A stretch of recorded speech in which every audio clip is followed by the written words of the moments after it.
there are certain attitudes, certain belief systems that people have that I find relatively distressing. And I'm gonna talk about one because I want you to try and tell me why it is that people do strange and bewildering things and develop some form of conspiracy theory out of whole cloth. What is it that motivates them to do some of the craziest conspiracy theories that you might know? That's from people like Marjorie Taylor Greene talking about razors firing from outer space that's designed by Soros, however you say his name, and which caused the fires in California. What is it that sort of propagates, that develops, that manifests those sort of beliefs? Where do they come from? What is there? I'm curious about what is in the human psyche that would even have you want to accept them and believe them. I find it confusing to think that rational people would dismiss them. So if you're a rational person and you think, well, that's unrealistic and that's stupid and that is something that is unlikely to happen, even if you put it in the category of, or start to think about in terms of what's the chances of something like that happening, and you'd put it at 80, 90% even, and you think, well, okay, I'll dismiss that because it's more unlikely than likely. But I'm curious as to what puts you in a position whereby you will accept certain beliefs, propagate them in ways which tend to become acceptable, and then regardless of any pushback that you get, you just double down on them. It's like watching Donald Trump. Every time he's confronted with something that is completely untrue, he just doubles down on it, makes it even worse. But then there are people that believe that. Is it because, for whatever reason, that there's a group of people who hold people in such high esteem, give them a sense of omniscience that enables them to spew any form of craziness in a way which, I guess in a way which kind of makes it acceptable. Because for some reason, some of these people have information that you and I don't have, or don't have access to, that they're in positions of authority. And sometimes that authority is simply authority that they give themselves. So if you're a YouTuber, for example, and you've got 1 million, 2 million subscribers, and you say things that people want to believe because they subscribe to you and they believe in you, some of those things become fact. I think that sometimes being a YouTuber comes with a heck of a lot of responsibility. That we need to be mindful of those people. I mean, let's face it, guys, I've only got 6,500 subscribers, so bugger all really in the scheme of things. I don't think there are any people that hold on to things that I say that, regardless of if I say something really crazy, would people see it as crazy? Probably. I mean, there are lots of people at the moment, when I say things, that certainly will criticise what I say and disagree with what I say, but I don't necessarily go out there propagating beliefs that are just friggin' stupid. I might have an opinion, but I don't necessarily say things I think that are so abhorrent or strange or stupid. And there might be some of you that disagree with that, and if you do, I would like you to let me know in the comment section. Have a conversation with us about the things I say that are stupid. That's fine. More than happy to acknowledge that. And more than happy to talk about the things that you think I say that are stupid. But I'm about to show you something which I think is so bizarre and so out there, and I do wonder why it is that this has even been presented in the way that it has. But then I start to think, well, sometimes when we say things that we shouldn't say and they're hurting somebody else, even though that person is in a position of power, then I think sometimes there needs to be some consequences for that. And we see that in a bizarre form in terms of, Donald Trump being offended by some of the things that are said about him, and so he decides to sue people. I notice the latest one against the New York Times has been dismissed. So there is a court there that sits, well, okay, we find that unreasonable, so we're going to dispense with it appropriately according to the law. And then there are other people, though, who just need to be sued because they're just saying outlandish things.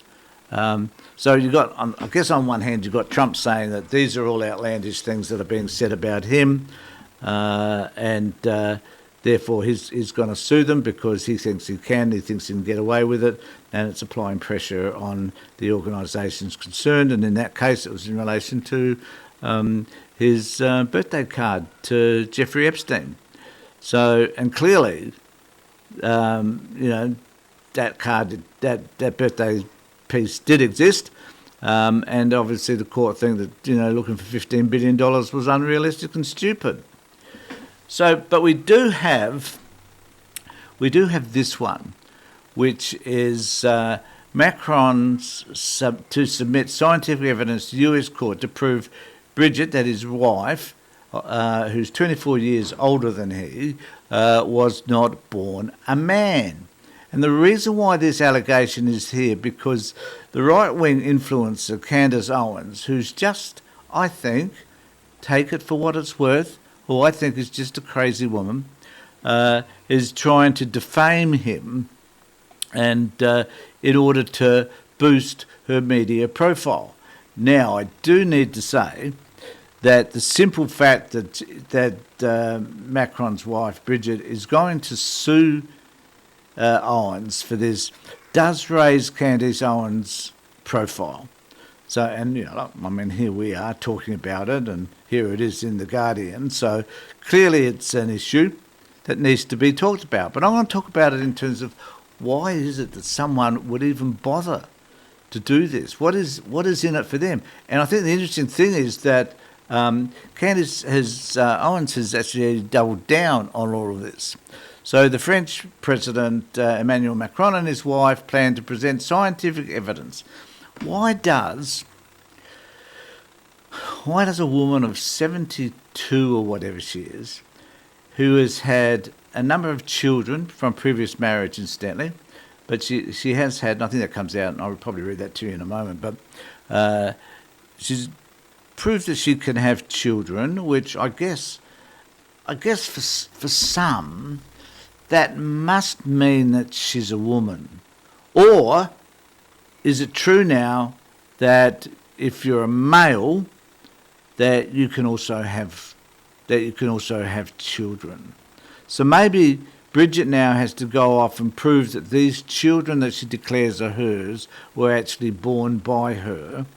I guess you can go back to the place in which these kids were born to prove that.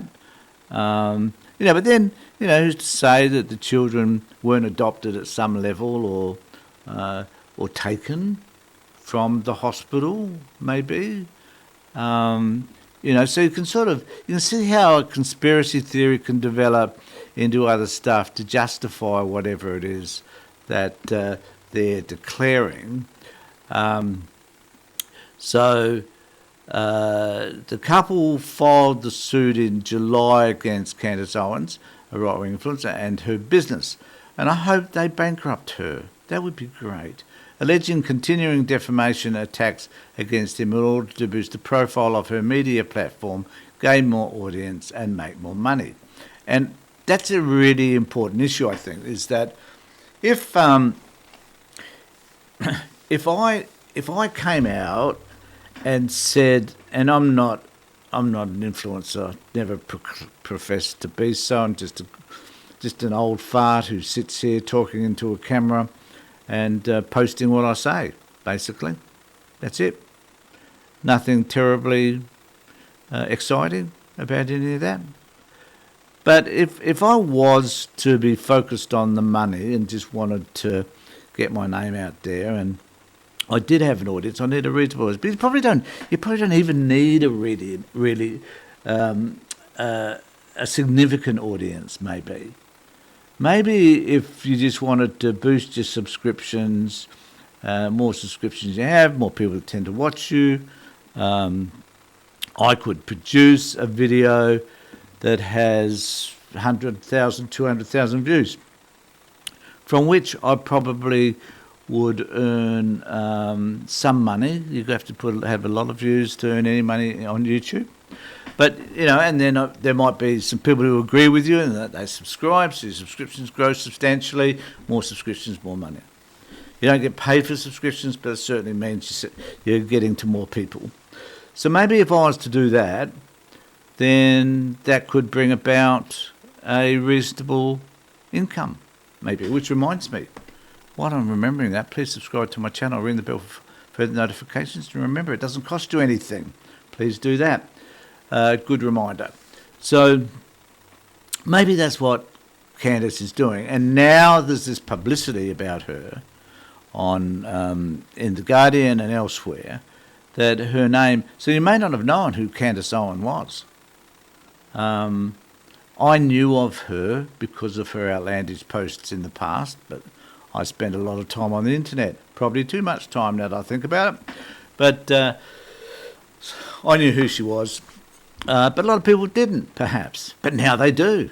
Maybe now they're actually interested in what this crazy woman has to say, because she's saying some crazy things and she's getting a lot of publicity for it. So maybe people will now access her podcasts, her videos, and every time everybody accesses it and watches it for a few minutes, she earns some money. Maybe that's the way it goes. Maybe I should find something really controversial to talk about. Maybe I should suggest that Anthony Albanese is Antonio and that he isn't actually a male. Wonder whether that would take on. Don't think so. But so Owens said last year she would stake her entire professional... This is interesting. She would stake her entire professional reputation on the fact that Bridget Macron is in fact a man named Jean-Michel Trenoir, and has since doubled down on the false claim since including it in an 8-part. She did an 8-part podcast series on this very topic. What a freaking crazy woman. The Macron's lawyer, Tom Clare of the law firm Clark Lockheed, which has won several high-profile defamation cases, told the BBC's Fame Under Fire podcast that Bridget Macron had found the claims incredibly upsetting and they were a distraction from the French president. Claire said expert testimony will come out that will be scientific in nature. It did not reveal what nature the testimony would take, but said the couple were prepared to demonstrate fully, both generically and specifically, that the claims were untrue. Now, I guess you've got to start to think, well, how does one prove that one is male or female? And what is the obsession with what genitalia sit between your legs? What's that all about? Has Candice Owens got an issue around some sort of latent trans fear? Maybe she herself, oh my God, maybe Candice Owens herself is not only gay, but maybe she's contemplating transferring to a male body. Maybe this is Candice's thing and she wants to hide it. I mean, who knows? Who knows? Who knows where this strange woman is coming from? She's making these sorts of claims. So, and what does Bridget do? Does she, for God's sake, which chromosomes does she have? X, Y, both, whatever. How easy must it be to work out that scientifically you're male or female? So, and where does this place Bridget Macron? I mean, how humiliating to have to come forward and start talking about your own genitalia, basically. It's wicked. It's a shame. And so, just in this bit here, it is a process that will have to subject itself into in a very public way, but she is firmly resolved to do what it takes to set the record straight. Photos of Bridget pregnant and raising her children would be presented, he's added. And, is that enough? So pictures of her pregnant, well, were they true? Did she have a cushion stuffed up her dress? Were those pictures of her naked body? Was it a prosthetic? Was it some sort of plastic thing? And how humiliating and embarrassing. And, for me, the question also remains, well, is it embarrassing to Candice Owens? Well, it would be if she loses her business and has to pay millions of dollars for the defamation. And I believe the defamation is being held, the case is being held, obviously, in the US. So I can only say that I would like to support Bridget Macron, because people like Candice Owens, those people that spread lies, need to understand that those lies can be damaging and that there are consequences. I think it's really important to understand that. But I'll be really interested to know what you think, and please put your comments in the section below. Where do we sit in relation to people like Candice Owens spreading lies about others? And there'll be lots of people, for example, if someone wanted to take me to court, or if someone wanted to sue me, I don't have all that much money. It'd be an absolute waste of time financially. But they certainly could ruin you. There's no disputing that. Regardless of how much money you've got, unless you're sort of a, multi-billionaire, I guess. And, does it affect her reputation, Candice Owens? Amongst those people that follow her, probably not, because they believe the crap she says. So what sort of punishment you can do? There's only a civil court you can go to. It's not criminal. It's not a criminal act to make assertions about somebody, unless it's hate speech. But is it? Does it verge on hate speech? Should there be a criminal act or criminal legislation that prohibits, or that will not just fine people, that will charge them, will incarcerate them for making statements like the ones Candice Owens has made? Let me know what you think in the comment section below. Be more than delighted to hear from you and read what you have to say. Thanks everybody for watching.